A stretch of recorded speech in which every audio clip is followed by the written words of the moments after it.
आपकी प्रॉपर्टी में एक बार फिर स्वागत है आपका। और डॉक्टर के खंडेलवाल हरियाणा रेरा के गुरुग्राम के चेयरमैन हैं, हमारे साथ बातचीत के लिए मौजूद है। हम कोशिश यही होती है कि रेरा आपके हितों को किस तरह से ध्यान में रखती है, किस तरह से उनकी रक्षा करती है, इस कार्यक्रम के जरिए वही कोशिश करते हैं हम। आज सर बात यही है कि बड़ी मुश्किल से अलोटी को मकान मिलता है, अपना आशियाना मिलता है, छत मिलती है, उसके बाद भी जो उसके एक्सप्लॉयटेशन का जो सिलसिला है वो रुकता नहीं है। मेंटेनेंस चार्जेस के नाम पर बहुत सारी चीज़ें ऐसी चलती हैं जो उसे समझ में ही नहीं आता कि देने कि नहीं देने, फिर भी ठगी चलती रहती है। इसके बारे में क्या कहेंगे? देखो, सबसे पहले तो आप ये समझिएगा कि मेंटेनेंस चार्जेस हैं क्या। एक आदमी जब या तो प्लॉट ले किसी कॉलोनी में या कोई यूनिट या अपार्टमेंट लेता है किसी ग्रुप हाउसिंग कॉम्प्लेक्स में, तो दो चीजें हैं, अपना खुद का प्लॉट, अपनी उसकी खुद की यूनिट यानी अपार्टमेंट जो लिया है वो, या जो प्लॉट लिया है इसने वो, और दूसरा है कि उस कॉलोनी में, चाहे वो ग्रुप हाउसिंग कॉलोनी हो या वो प्लॉटेड कॉलोनी हो, कॉमन एरियाज। तो कॉमन एरियाज जो प्लॉटेड कॉलोनी है, बड़ी कॉलोनीज हैं, कई बार उन कॉमन एरियाज की मेंटेनेंस फाइनली चली जाती है म्युनिसिपल कॉर्पोरेशन को या हरियाणा अर्बन डेवलपमेंट अथॉरिटी को, या डिपेंड करता है कॉम्पिटेंट अथॉरिटी किसको डेजिग्नेट करती है। मेंटेनेंस चार्ज जो है, मेंटेनेंस चार्ज उसकी यूनिट के लिए नहीं है, ना उसके प्लॉट या उसके मकान के लिए। मेंटेनेंस चार्ज है कॉमन एरियाज के लिए। और मेंटेनेंस चार्ज के दो कंपोनेंट हैं।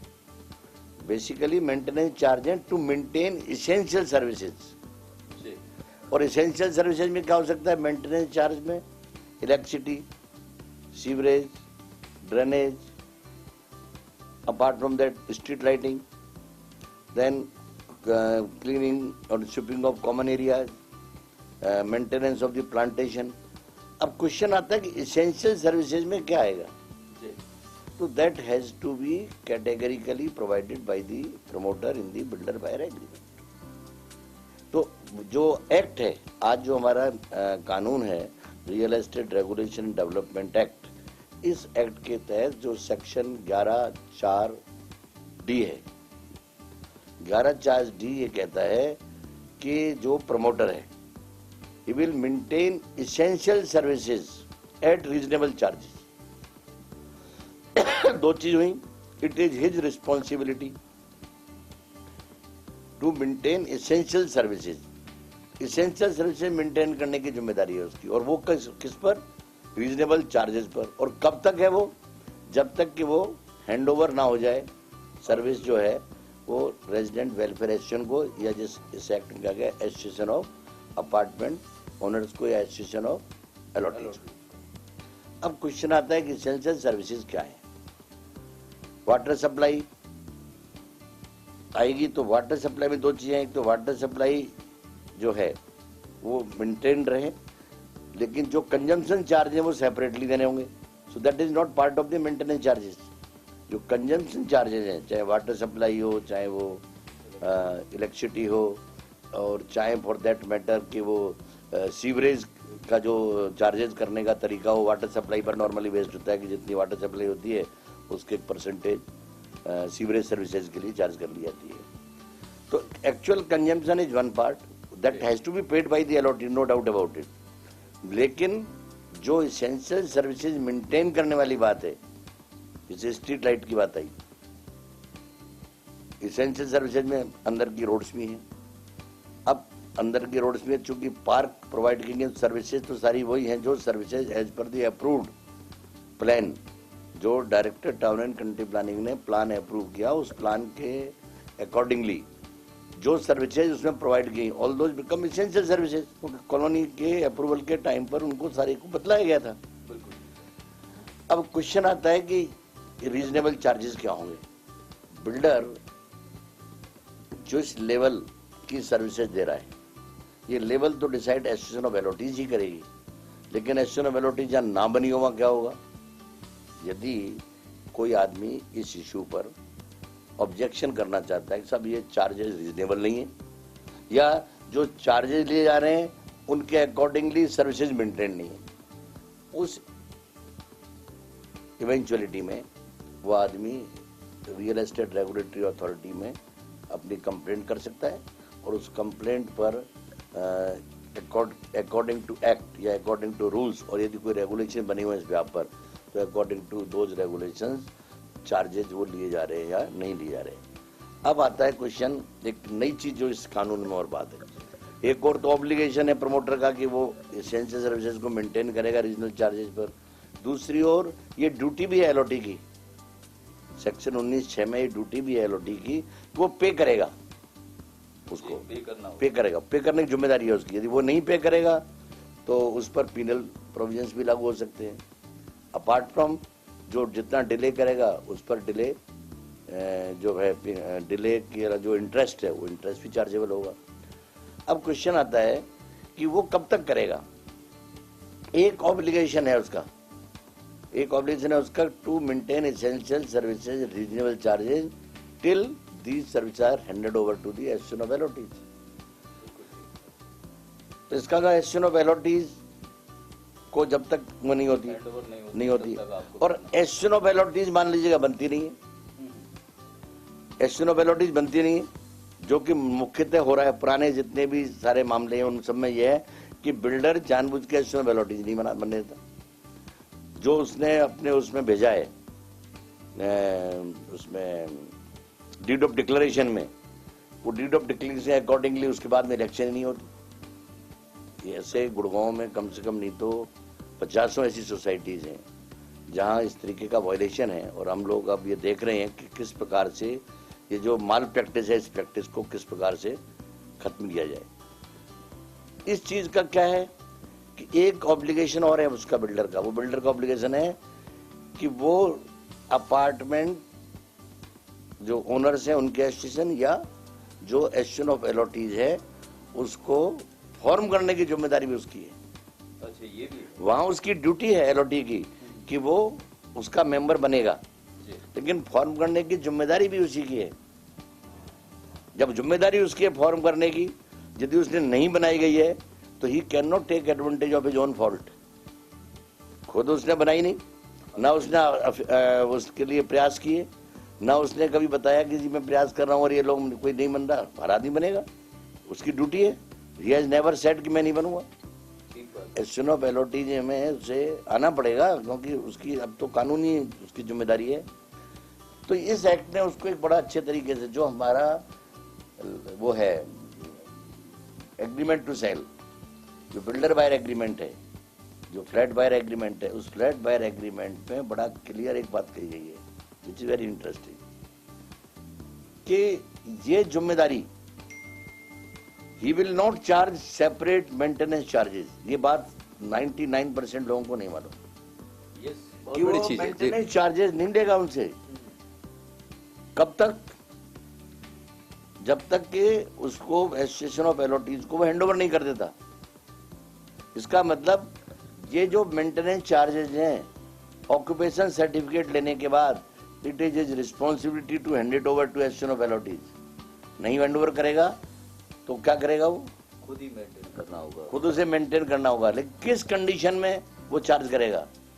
If association of allottees fails to take over. यदि वो फेल हो गई तब वो रीजनेबल रेट पर उनसे वो चार्ज करेगा। जिम्मेदारी उसकी है रीजनेबल रेट पर वो देना, जैसे बताया मैंने आपको 11(4)(d) में कुछ के बाद की रीजनेबल रेट पर वो मेंटेन करते हैं। एसोसिएशन ऑफ एलओटीज नहीं लेती, लेकिन एग्रीमेंट टू सेल में बड़ा क्लियर कर दिया गया है कि ये टोटल जो सेल प्राइस है उसका पार्ट है जो मेंटेनेंस उसने करनी है। ओसी लेने के बाद, कंप्लीशन लेने के बाद वो उसको इमीडिएटली हैंडओवर करे।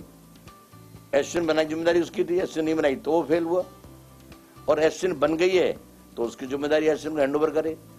यदि एसोसिएशन फेल होती है देन ओनली है ना कि he is entitled to recover maintenance charges. पुरानी प्रथा में और नए कानून में ये बहुत बड़ा फर्क है। पुरानी प्रथा क्या थी हमारे यहाँ कि बिल्डर जैसे ही ओसी आता था, ओसी के बाद जब पोजेशन के लिए उसे ऑफर ऑफ पोजीशन भेजता था तो उस समय कहता था कि आप 1 साल के 2 साल के आप एडवांस मेंटेनेंस चार्ज जमा कराइए तब पोजीशन दूंगा मैं। ठीक है, advance maintenance charge builder buyer agreement में लिखा हुआ है तो लेने में कोई गलती नहीं है, कोई हानि नहीं है। उनका उसका राइट है लेना, क्योंकि उसे वो सर्विस देनी है। लेकिन पीरियड कितना हो, 2 साल हो, 1 साल हो, 6 महीने हो, रीजनल पीरियड होना चाहिए। हम लोगों ने ये डिसाइड किया है कि एक साल का पीरियड सफिशिएंट रीजनेबल पीरियड है। यदि वो 1 साल के पीरियड का एडवांस मेंटेन चार्जेज उसे लेने नहीं चाहिए, क्योंकि हर महीने रिकवर करना ये संभव नहीं होता, और बिल चला जाएगा, उसके बाद वो बिल के अकॉर्डिंगली पे करता रहेगा, और तब तक उसके पास बिल्डर के पास जो है एडवांस मेंटेनेंस चार्जेस उसके मौजूद हैं। दूसरी ओर जो बात आती है कि एडवांस मेंटेनेंस चार्जेस उसने ले लिए, तो पुराने वाले मामलों में क्या है कि केवल रीजनेबिलिटी देखने वाली बात है कि रीजनेबल है नहीं, क्योंकि वहाँ इसेंशियल सर्विसेज यदि वो लिंक्ड हैं एक्सटर्नल डेवलपमेंट सर्विसेज से, और external development services like master sewer line, master water supply line, electricity board की जो इलेक्ट्रिसिटी कंपनी है उसकी लाइंस वहाँ प्रोजेक्ट साइट तक आई या नहीं आई इलेक्ट्रिफिकेशन करना, तो वो खुद लिख करके देता है। वो एक एग्रीमेंट करता है डिपार्टमेंट से कि जब तक ये सर्विसेज मौजूद नहीं होंगी, तब तक ये नहीं आएंगी, तब तक I will provide these services at reasonable charges. ये उसकी जिम्मेदारी है। वहां भी ये नहीं है कि वो बहुत कोई अनरीजनेबल उनसे चार्ज ले ले, उसको प्रॉफिट का एक वो बना दे, आइटम बना ले, वो नहीं हो सकता। बट आजकल तो ऐसी स्थिति है कि वो प्रॉफिट का आइटम बना रखा है। मैं उसका रहा हूँ जी। आज क्या है कि association of allottees resident welfare association बन भी जाती है तो हैंड ओवर नहीं करते। रेजिडेंट वेलफेयर एसोसिएशन जो बनती है वो रिप्रेजेंटेटिव नहीं होती, कई बार एक प्रोजेक्ट में 4-4, 5 बन जाती है। जो उसने डीड ऑफ डिक्लेरेशन में दिया है वो लोगों को मालूम नहीं होता डीड ऑफ डिक्लेरेशन में कौन उसके ऑफिस बेयरर्स हैं। अपने ही आदमियों को ऑफिस बेयर बनाया था कई बार। वो डीड ऑफ डिक्लेरेशन में सब कुछ लिखा हुआ है, क्या बाई लॉज होंगे, कैसे चार्जर रिकवर होंगे, रिकवरी के लिए स्टैट्यूटरी है। वो डीड ऑफ डिक्लेरेशन स्टैट्यूटरी है। हरियाणा अपार्टमेंट ओनरशिप एक्ट के तहत जो रूल्स बने हुए हैं उन रूल्स में बाई लॉज तक दिए हुए हैं। जो एसोसिएशन बनेगी वो एसोसिएशन जो होगी अपार्टमेंट ओनर्स की एसोसिएशन, उस एसोसिएशन के चुनाव कैसे होंगे, उस एसोसिएशन में फैसले कैसे होंगे, उस एसोसिएशन का ऑडिट कैसे होगा, उसके अकाउंट्स कैसे होंगे, किस तरह से मेंटेन लेंगे, सब कुछ हो जाने के बावजूद भी कानून की पालना नहीं हो रही। सब कुछ हो जाने के बावजूद भी जो चुनाव हैं, चुनाव नहीं हो रहे। सब कुछ हो जाने के बावजूद भी बिल्डर ने क्या किया है, अपनी एक मेंटेनेंस कंपनी बना ली है। उस मेंटेनेंस कंपनी को काम दे देता है, चूंकि एवरी कंपनी सेपरेट एंटिटी कहता है जी मैंने तो अलग कंपनी को दिया हुआ है, लेकिन it is a one sided decision. उसने दे दिया, किस रेट पे दिया, किस रेट पे नहीं दिया, रेट रीजनेबल है या नहीं, no one is to look after. Association of allottees को आज की तारीख में इस कानून के आ जाने के बाद देना उसकी जिम्मेदारी है। ऑनगोइंग प्रोजेक्ट है, उनमें ऑनगोइंग प्रोजेक्ट पर भी लागू है जो प्रोजेक्ट अभी कंप्लीट नहीं हुए हैं। जिन प्रोजेक्ट का कंप्लीशन सर्टिफिकेट नहीं है वही कंप्लीट माने जाएंगे, तो डेवलपमेंट वर्क्स पूरे नहीं हुए। ऐसी स्थिति में ये लाजमी है, बिल्डर्स के हित में भी है ये और एलओटीज के हित में भी है कि association of allottees either as पर हरियाणा अपार्टमेंट ओनरशिप एक्ट के जो प्रोविजन उसके तहत या किसी और कोई भी लोकल लॉ, कोऑपरेटिव एक्ट है, आपका सोसाइटीज रजिस्ट्रेशन एक्ट है 2012 का, हरियाणा का नया एक्ट आया हुआ है, किसी भी कानून के तहत ये एसोसिएशन रजिस्टर्ड हो सकती है। It should be a representative association. और जाके ये डिस्प्यूट हो रिप्रेजेंटेटिव एसोसिएशन कौन सी होगी, वहाँ ये पावर्स रूल्स के तहत रेरा के पास है, रेरा डिसाइड कर सकती है भाई रिप्रेजेंटेटिव एसोसिएशन कौन सी है, तो रिप्रेजेंटेटिव एसोसिएशन को ये देना पड़ेगा। अदरवाइज इस कानून के आ जाने के बाद, जैसे मैंने कहा ना कि बिल्डर बायर एग्रीमेंट नए में तो बड़ा साफ है, स्पष्ट है कि केवल जब वो फेल हो जाएगा वो एसोसिएशन ऑफ एलओटीज लेने में तभी वो चार्ज देंगे। अदरवाइज मेंटेनेंस उस समय तक करना जिस रीजनेबल टाइम में उसे उसको जो एसोसिएशन ऑफ एलओटीज को देना है उस समय की मेंटेनेंस इसकी टोटल सेल प्राइस में इंक्लूडेड है। बड़ी चीज है ये, बड़ी जानकारी है। मेंटेनेंस चार्जेस के नाम पर जो आपसे ठगी होती है और बिल्डर की मनमानी होती है, उसे लेकर ये बाकायदा नियम है और इनके मद्देनजर आप मेंटेनेंस के नाम पर ठगे नहीं जा सकते। इसके अलावा हम बात भी करेंगे रेरा के दो खास जो मेंबर हैं, वीके गोयल जी, समीर जी, उनसे भी जानेंगे कि रेरा किस तरह से जमीन पर लोगों के लिए काम कर रही है। खास पेशकश लगातार जारी है और इस कार्यक्रम में आज हमारे साथ रेरा के मेंबर समीर जी भी हैं, वीके गोयल जी भी हैं। सबसे पहले सर आपसे जानना चाहूँगा कि 3 बरस का वक्त हो गया रेरा को बने हुए, कितने लोगों को, खासकर एलओटीज की बात करें, बहुत ज़्यादा परेशान है गुरुग्राम में, कितनी राहत दी है आप लोगों ने?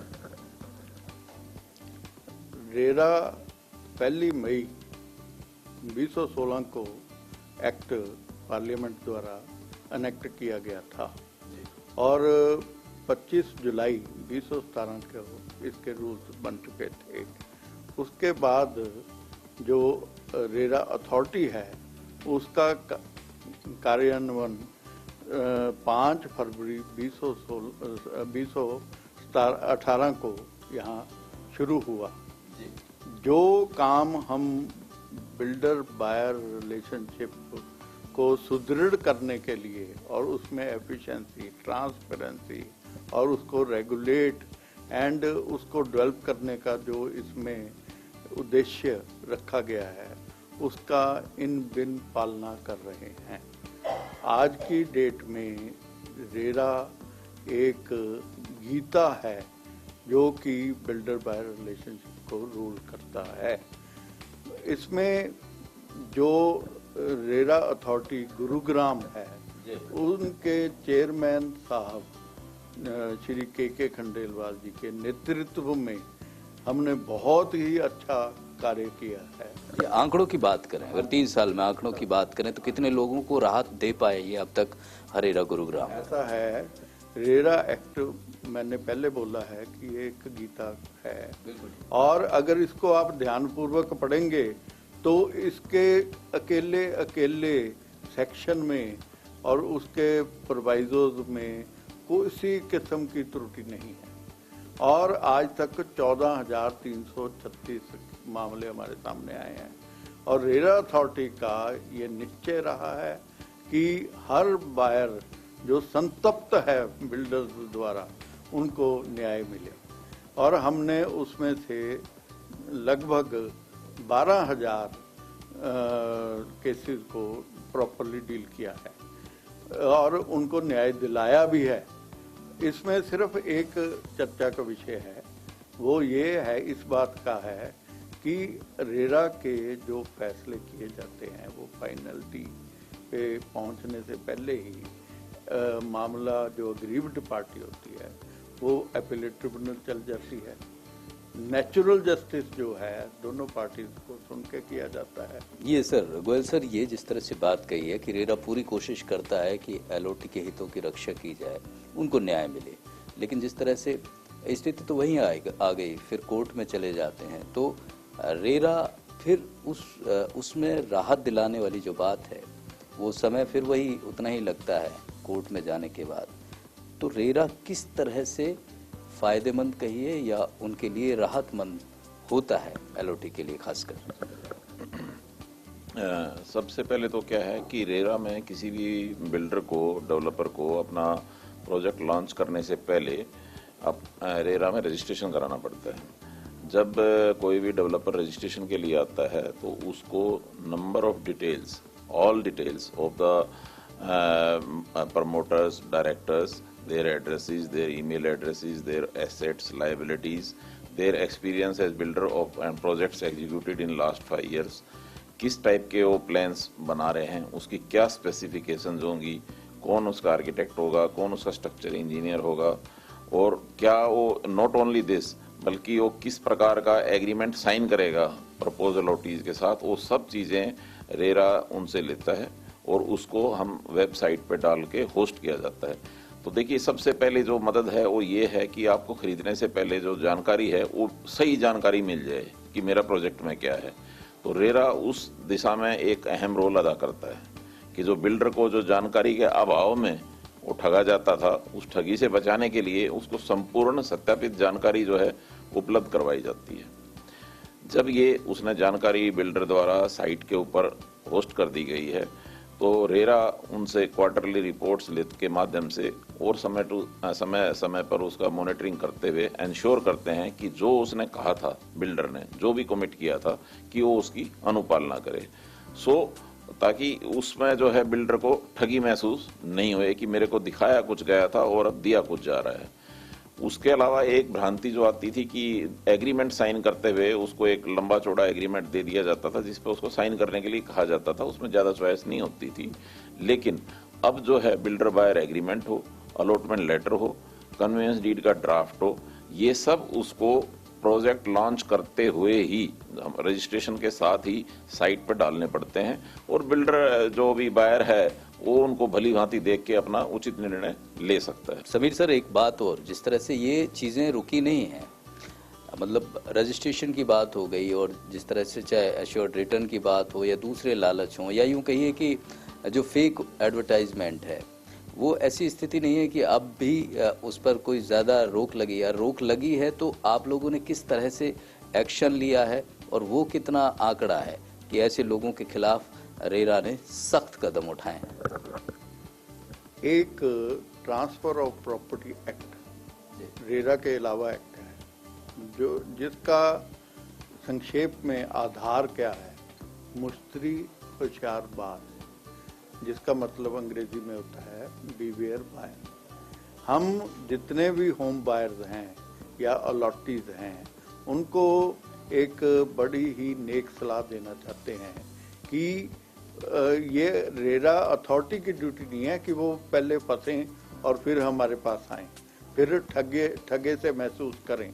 उनको भी चाहिए कि जब कोई एग्रीमेंट, कोई प्रोजेक्ट, कोई प्री लॉन्च प्रोजेक्ट होते हैं, उनको अच्छी तरह से ठोक बजा के देख लें। अच्छी बात कही है सर ने, समीर सर ने, कि आप पहले ही इंश्योर कर लीजिए, आप ठगे तो नहीं जा रहे हैं। ये बड़ी अच्छी बात है। बाद में ये कहें कि भाई रेरा आपकी मदद करे या आप फंस गए, तो फंसे ही क्यों, इसके लिए भी इंश्योर करता है रेरा। लेकिन सर एक सवाल हो, आपने कहा कि ये रेरा के आने के बाद प्रोजेक्ट रजिस्टर्ड हो, बाकायदा डिटेल जो इन्फॉर्मेशन हो वो एलओटी को मिले, लेकिन हजारों ऐसे लोग हैं जो रेरा से पहले बिल्डर की ठगी का या बिल्डर के जो लालच का या दूसरी चीज़ों का मनमानी का शिकार हुआ है। उन लोगों के लिए रेरा किस तरह से मदद करता है? जो एक्ट के प्रावधान है उसके अनुसार जो ऑन गोइंग प्रोजेक्ट्स हैं उन सभी को रजिस्ट्रेशन अनिवार्य है। ऑन गोइंग प्रोजेक्ट्स को डिफाइन किया गया है कि जहां कंप्लीशन सर्टिफिकेट पूरी कॉलोनी का नहीं हुआ है तो even those projects are considered as on going projects, उनके लिए रजिस्ट्रेशन अनिवार्य है। उनको भी अपनी सारी डिटेल्स शेयर करनी पड़ेंगी और जो भी प्लान्स हैं और जो भी स्पेसिफिकेशंस हैं, जो कमिटमेंट्स हैं, वो उनको पब्लिक के साथ शेयर करना पड़ेगा और इसके जो प्रोविजंस हैं बिल्डर बायर एग्रीमेंट्स के या जो भी हैं उन सब की अनुपालना करनी पड़ेगी। 10 साल से ज़्यादा प्रोजेक्ट हो गए हैं, ऐसी स्थिति में मतलब एक अंधेरा सा छा गया है जो बायर है उसके, तो उसके लिए रेरा किस तरह से रोशनी का काम करेगा? सबसे बड़ा जो रिलीफ देते हैं वो है कि किसी भी प्रकार का डिले है कॉलोनाइजर के पार्ट पे, जो भी उसने कमिट किया था, तो उसके लिए जो भी अलॉटी है वो आके अपना कंप्लेंट फाइल करके उसका डिले पोजेशन जो चार्जेस जो पहले अपनी मनमानी से वो रेट से देता था, अब वो ना दे के कॉलोनाइजर को जो MCLR +2% के दर पे ब्याज देना पड़ेगा और वो जो है उसको दिलवाया जाएगा, वो हम दिलवाते हैं। और नॉट ओनली दैट, जो प्रोजेक्ट लॉन्च हो गए हैं उसकी लायबिलिटी वहाँ भी नहीं खत्म होती। किसी भी प्रकार का अगर उसमें स्ट्रक्चरल डिफेक्ट है तो 5 साल तक के लिए वो बाध्य है कॉलोनाइजर उसको ठीक करने के लिए, वो उससे भाग नहीं सकता है। ये बहुत महत्वपूर्ण जानकारी है जो आपको आपके आशियानों को दिलाने में बड़ी मदद करती है। दूसरी बड़ी बात यह है कि अगर आपके साथ बिल्डर ने मनमानी की है और आप यूं कहिए कि आप अपने आप को ठगा महसूस कर रहे हैं, तो ऐसी स्थिति नहीं है। न्याय अभी भी आपके साथ होगा, क्योंकि रेरा में आपको कंप्लेंट करनी है, रेरा को आपको बताना है कि आपके साथ हुआ क्या है और रेरा आपके हितों की रक्षा करेगी। फिलहाल इस खास पेशकश में इतना ही, फिर मुलाकात होगी, तब तक के लिए नमस्कार। बहुत बहुत शुक्रिया सर आपका।